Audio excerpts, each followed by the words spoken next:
একটি মর্মান্তিক ঘটনা মুর্শিদাবাদের ইতিহাসে বিরলতম 7 জন পরিযায়ী শ্রমিক কি বলবেন?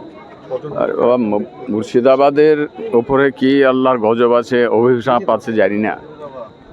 মুর্শিদাবাদের আমাদের এই ছেলেরা মানে শ্রমিক হিসাবে ওখানে কাজে গিয়েছিল, তো একটা ঘরে থাকতো, সেই ঘরে হঠাৎ সেই গ্যাসের মানে ইয়েতে অ্যাক্সিডেন্ট হয়ে গ্যাসে আগুন ধরে গিয়ে এখন 7টা ছেলেই মারা গেল ওই ঘরে যাওয়া ছিল।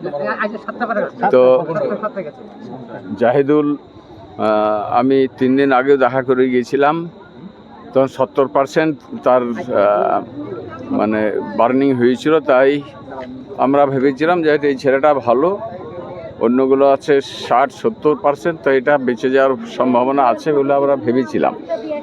তো কে হায়াত নাই, আল্লাহর পেয়ারা হয়ে গেছে, মারা গেল। দেখে দুঃখজনক ঘটনা। এই ঘটনায় আমাদের কিছু বলার নেই। আমি এসেছিলাম, আজকে দেখলাম। তো আমি এই পরিবারের পাশে আমি থাকবো, আমরা থাকবো। আমাদের নেত্রী, আমাদের মুখ্যমন্ত্রী মমতা বন্দ্যোপাধ্যায় এবং আমাদের অভিষেক মহাশয়, ওনাদের সঙ্গে আমরা কথা বলছি। বলার পরে এই ঘটনা সবই জানেন ওনারা। তো ওনাদের তত্ত্বাবধানে এখানে এসে পৌঁছাচ্ছে আমাদের লাশগুলো, প্রায় 7টা লাশ। আমাদের বহরমপুর ব্লকের 6টা, আর আমাদের এখানে 2টো, ওখানে 5টার, এখানে 2টো।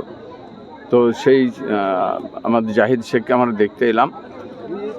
আমাদের মাননীয় মুখ্যমন্ত্রীর সঙ্গে আছেন, পাশে থাকবেন, পরিবারের পাশে অভিষেক মহাশয় থাকবেন, আমরাও থাকবো। আমার সঙ্গে আমার জেলার সভাধিপতি রুবিয়া সুলতানা আমার সঙ্গে এসছে দেখা করতে। এই দুঃখজনক ঘটনা কি বলবো, কোনো ভাষা নেই। তবে খুব পরিবারের মানে এই ছেলেটার আবার 2টো সন্তান, ছোট ছোট সন্তান। তো এদের ভবিষ্যৎ কি আছে আল্লাহই জানে। তবে আমরা পাশে আছি, আমরা যতটুকু পারবো আমরা সহযোগিতা করব ইনশাল্লাহ।